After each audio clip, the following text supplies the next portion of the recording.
নবম পে স্কেলের গ্যাজেট প্রকাশ ডিসেম্বর ১৫ থেকে কার্যকর প্রধান উপদেষ্টার ঐতিহাসিক ঘোষণা। আসসালামু আলাইকুম প্রিয় দর্শকবৃন্দ, আজকের দিনটি বাংলাদেশের ইতিহাসে এক স্মরণীয় দিন। দীর্ঘ প্রতীক্ষা, আন্দোলন ও আলোচনার পর অবশেষে প্রকাশিত হয়েছে জাতীয় নবম পে স্কেলের পূর্ণাঙ্গ গ্যাজেট। সুপ্রিয় দর্শক, বিস্তারিত আলোচনা যাওয়ার পূর্বে এখনও যারা চ্যানেলটি সাবস্ক্রাইব করেননি, দয়া করে এখনই চ্যানেলটি সাবস্ক্রাইব করে বেল বাটনটি অন করে দিন।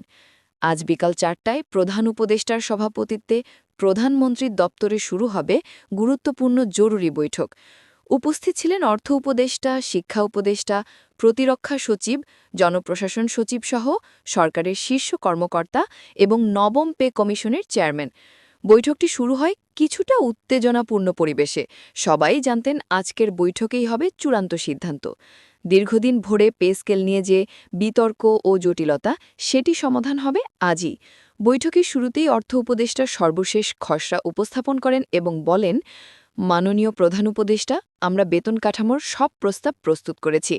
শিক্ষক, চিকিৎসক, পুলিশ, প্রশাসন সব সেক্টরের ভাতা ও বেতন পুনর্নির্ধারণ করা হয়েছে। শিক্ষা উপদেষ্টা বলেন, শিক্ষকদের শিক্ষা সহায়তা ভাতা বাড়ানো প্রয়োজন, কারণ শিক্ষা দেশের মূল ভিত্তি। প্রশাসন সচিব বলেন, বাড়ি ভাড়ার হার পুনর্নির্ধারণ না করলে শহরাঞ্চলের কর্মচারীরা বাস্তব সমস্যায় পড়বেন।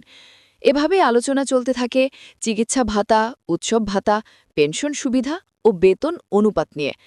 এক পর্যায়ে প্রধান উপদেষ্টা দৃঢ় কণ্ঠে বলেন, দেশের কোটি মানুষ আমাদের দিকে তাকিয়ে আছে। সরকারি চাকরিজীবীরা রাষ্ট্রের মেরুদণ্ড, তাদের প্রাপ্য সম্মানের বিলম্ব করা যাবে না। আজই সিদ্ধান্ত হবে, আজই গ্যাজেট প্রকাশ করতে হবে। তারপর তিনি আরও বলেন, আমি নিজে স্বাক্ষর করব, আজই এ জাতির কর্মীদের মুখে হাসি ফুটবে। তার এই ঘোষণা শোনার পর বৈঠক কক্ষ করতালিতে মুখরিত হয়ে ওঠে।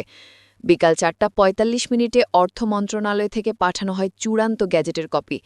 প্রধান উপদেষ্টা নিজ হাতে স্বাক্ষর করেন সেই ঐতিহাসিক প্রজ্ঞাপনে।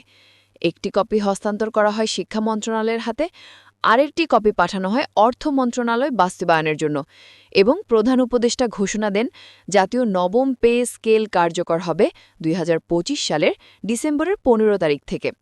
এই ঘোষণার সঙ্গে সঙ্গে যেন স্বস্তির নিঃশ্বাস ফেলেন দেশের লাখো শিক্ষক, কর্মকর্তা ও কর্মচারী। অনেকের চোখে জল, কারো মুখে তৃপ্তির হাসি।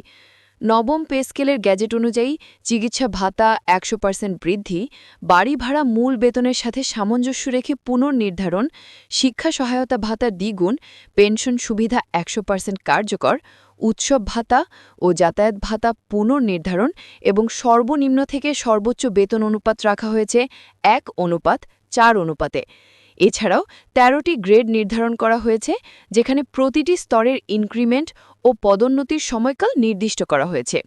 বৈঠক শেষে শিক্ষক প্রতিনিধি বলেন, আজকের দিনটি আমাদের জীবনের এক অবিস্মরণীয় দিন। বহু বছরের দাবি আজ পূরণ হল। আরেকজন বলেন, এটি শুধু বেতন নয়, আমাদের মর্যাদার প্রতীক। বন্ধুরা, এটি জাতির অগ্রগতি নির্ভর করে তার কর্মী বাহিনীর উপর। তারা যদি ন্যায্য প্রাপ্য পায়, তবে দেশ এগিয়ে যায় উন্নয়নের পথে। নবম পে স্কেল শুধু একটি অর্থনৈতিক সিদ্ধান্ত নয়, এটি একটি স্বীকৃতি, একটি সম্মান, একটি প্রেরণা। এখন অপেক্ষা শুধু বাস্তব প্রয়োগের। আগামী ১৫ ডিসেম্বর থেকেই দেশে প্রায় ২১ লাখ সরকারি কর্মকর্তা কর্মচারী নতুন বেতন কাঠামো অনুযায়ী বেতন পাবেন। নতুন বছর শুরু হবে নতুন আশায়, নতুন উদ্দীপনায়।